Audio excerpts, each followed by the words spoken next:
30 জুনের পর বন্ধ হয়ে গেছে স্থানীয় সরকার বিভাগে আরবান প্রাইমারি হেলথ কেয়ার প্রকল্প। অনিশ্চয়তার মুখে রাজধানীর প্রান্তিক মানুষের জন্য চালু থাকা 50টির বেশি সেবা কেন্দ্র। তবে ঢাকার 2 সিটি কর্পোরেশন শোনালো আশার কথা। তারা জানিয়েছে, প্রকল্প পুনর্নবায়ন না হওয়া পর্যন্ত সেবা অব্যাহত রাখতে প্রস্তুত রয়েছে কর্পোরেশন। শাহরের বাঁধনের রিপোর্ট। 1998 সাল থেকে স্থানীয় সরকার বিভাগের আওতায় আরবান প্রাইমারি হেলথ কেয়ার সার্ভিসের মাধ্যমে শহরের দরিদ্র মানুষগুলোর জন্য নগর মাতৃসদন, প্রাথমিক স্বাস্থ্যসেবা কেন্দ্র এবং স্যাটেলাইট কেন্দ্রগুলোতে স্বাস্থ্যসেবা চালু হয়। এই প্রকল্পের চুক্তি শেষ হয় 30 জুন। প্রকল্পের মেয়াদ শেষ হওয়ার কারণে প্রসূতি মায়ের চিকিৎসা, শিশুর টিকাদান সহ ছোটখাটো রোগের জন্য যে কেন্দ্রগুলোতে ভরসা করতেন নগরের প্রান্তিক জনগোষ্ঠী, সেগুলো এখন অনেকটাই চ্যালেঞ্জের মুখে। প্রকল্পটি পুনর্নবায়ন না হওয়া পর্যন্ত সেবাগুলোর মধ্যে সবচেয়ে বেশি ঝুঁকিতে পড়বে নবজাতক শিশুর টিকা কার্যক্রম।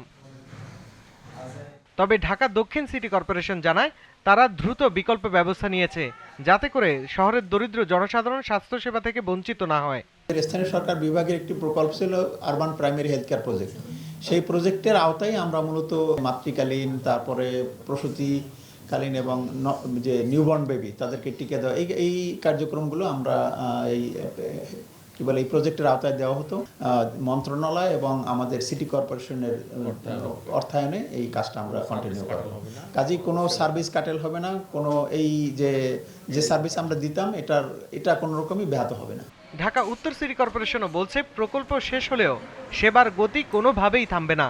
নিউবর্ন থেকে শুরু করে আরবান প্রাইমারি হেলথে যা কাজ করে, যে সার্ভিসগুলো এখন হচ্ছে, সেই সার্ভিসগুলো যেন কন্টিনিউশন থাকে এবং এটা যদি এডিবি ফান্ড না দেয় তাহলে আমরা কীভাবে যাবো সেটা নিয়ে মিনিস্ট্রির সাথে কথা বলছি। আমরা নিজেরাও এটা নিয়ে বদ্ধপরিকর। গত কিছুদিন আগে আমাদের বোর্ড মিটিংও আমরা এটা আলোচনা করেছি। প্রয়োজনে আমরা আমাদের বাজেটের 1% সেটাতে আমরা খরচ করব। নিজেদের অর্থায়ন, চিকিৎসক এবং কমিউনিটি ক্যাম্পের মাধ্যমে হলেও নগরবাসীর স্বাস্থ্যসেবা চলমান রাখার প্রচেষ্টা অব্যাহত রাখবে ঢাকা 2 সিটি কর্পোরেশন। শাহরিয়ার বাঁধন, জিটিভি নিউজ, ঢাকা।